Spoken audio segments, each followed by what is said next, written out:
Cette émission vous est présentée par CIH Bank.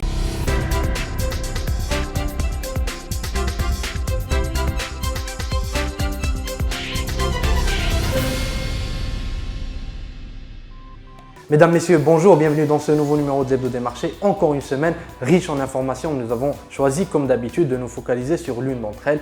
Il s'agit de cette fameuse ligne de précaution et de liquidité, car elle devrait peut-être poser problème en 2016.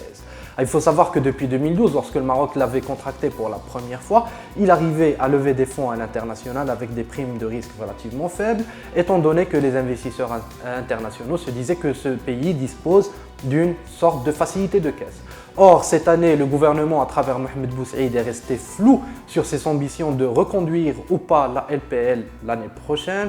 Le FMI, de son côté, qui menait une mission d'information cette semaine à Rabat, est également resté flou sur la question. Alors, face à ce flou général, nous avons demandé à un journaliste qui suit ces informations ou ce dossier de près de nous en dire un peu plus. Il était présent à la conférence de presse organisée par le FMI à Rabat mercredi dernier. Il s'agit de Wadi Amoudden, il est journaliste à Finance News. Mais avant d'accueillir notre invité, petite question en reportage, mais au fait, une LPL, qu'est-ce que c'est ?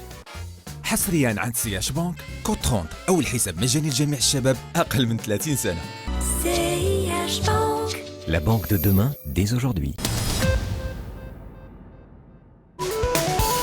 La ligne de précaution et de liquidité, la LPL, décrochée par le Maroc auprès du FMI en 2012, est un instrument financier apportant des liquidités mobilisables immédiatement en cas de besoin de financement.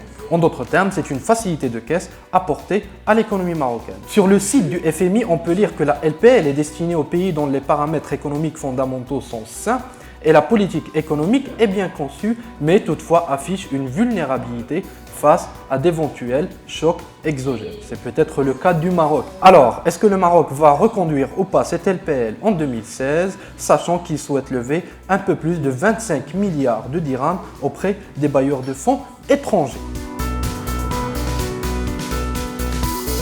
Retour au studio avec notre invité Wadi Amoudden qui est journaliste à Finance News. Merci Wadi d'avoir accepté notre invitation. Alors vous suivez ce dossier de près et vous étiez présent à cette conférence de presse organisée par le FMI, la mission du FMI au Maroc.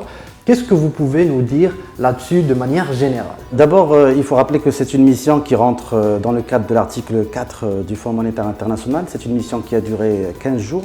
Alors, la nouveauté cette année, c'est que le spectre des consultations des experts du FMI ne s'est pas limité à Rabat auprès du gouvernement. Donc, les experts du FMI sont partis voir les gens du Parlement, les gens de la société civile, ainsi que les syndicats ici à Casablanca. Alors, globalement, on peut noter une satisfaction positive, une satisfaction apparente sur l'évolution des agrégats économiques. Un chiffre, la croissance selon le FMI en 2015 devrait atteindre 4,7% en 2015. Et donc, comme on le voit, c'est un niveau de croissance qui se situe entre, d'une part, la prévision du HCP, 4,4%, et d'autre part la prévision du gouvernement, à savoir 5%. Sinon, ils sont satisfaits du niveau d'inflation, encore une fois maîtrisé.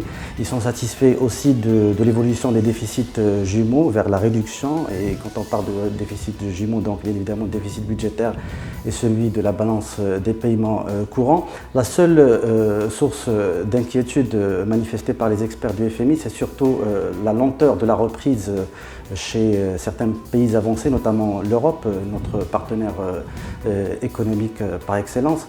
Et c'est ce qui a poussé justement les experts du FMI à revoir à la baisse le taux de croissance à terme, à commencer par 2016, il faut bien le retenir. Donc on va passer en 2015 de 4,7% en 2015 à 3% seulement en 2016. Il faut dire qu'ils ont revu également à la baisse les prévisions de croissance à terme jusqu'à l'horizon 2020. Mais bien sûr, il faut toujours rappeler que la source d'inquiétude là-dessus n'est pas interne, c'est surtout lié à des facteurs exogènes externes, notamment auprès de nos partenaires de l'Union européenne. Il me semble que la question de la flexibilité du dirham a été évoquée encore une fois. Alors, du côté du FMI, qu'est-ce qu'on en pense? Alors effectivement, c'est une recommandation, celle de la flexibilité du régime de change, c'est une recommandation qui revient tout le temps, qui se répète dans tous les rapports du FMI ces dernières années. Il faut savoir que le FMI a apporté une assistance technique au Maroc pour une gestion future d'un régime de change flexible. Alors cette année, on a noté la satisfaction des experts du FMI par rapport à l'intention affichée par le gouvernement marocain d'évoluer vers un régime de change flexible. La question reste maintenant de savoir quand et comment. Donc la question reste posée par rapport au timing et aux modalités.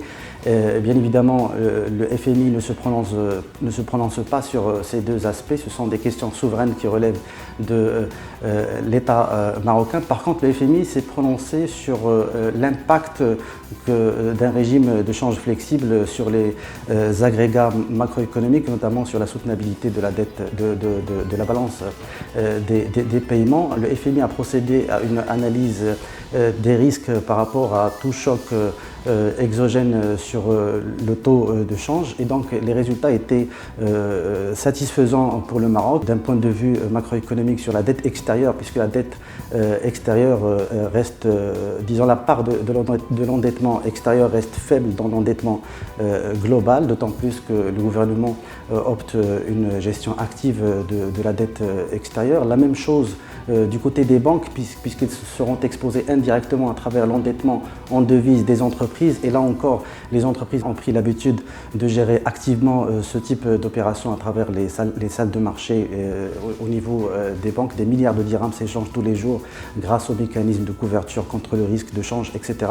Donc globalement, l'impact d'une flexibilité du régime de change sur les agrégats macroéconomiques au Maroc est minime selon les experts du Fonds monétaire international. La seule réserve émise par le FMI, c'est que toute évolution vers la flexibilité se fera de manière progressive et graduelle, surtout pour reprendre les termes du Fonds monétaire international. On en arrive enfin à cette fameuse LPL. Le gouvernement est flou là-dessus, c'est Wadi. Alors pour le FMI, qu'est-ce qu'il en est jusqu'à présent? Alors le flou persiste toujours, même après la conférence de presse des experts du FMI. Et il faut dire qu'ils viennent de procéder à une troisième revue. Donc apparemment il y a une périodicité semestrielle pour chaque revue de la ligne de précaution et de liquidité. Il faut rappeler qu'on a posé il y a quelques semaines la question au ministre de l'économie et des finances. La réponse était encore... on n'avait pas encore une réponse précise sur ce sujet. Par contre, le ministre avait parlé peut-être d'un nouveau mode de coopération avec les experts du FMI dans le sillage de l'évolution vers l'équilibre des agrégats macroéconomiques. On a posé la question aux experts du Fonds monétaire international. Ils disent qu'il serait encore trop tôt pour se prononcer. Ils disent que les discussions n'ont pas encore commencé avec le gouvernement sur ces aspects-là. Et il faut peut-être attendre, ils attendent toujours les propositions du gouvernement. Donc la question reste toujours posée et malheureusement, nous journalistes, on n'est pas dans le secret des négociations et des discussions sur ces sujets entre le gouvernement et le Fonds monétaire international. Merci beaucoup Wadi Amoudden pour ces éclaircissements. Voilà, chers internautes, c'était tout pour ce numéro de l'Hebdo des marchés. Je vous donne rendez-vous la semaine prochaine, toujours le lundi à 9h15 pour un nouveau numéro. D'ici là, je vous souhaite une excellente semaine.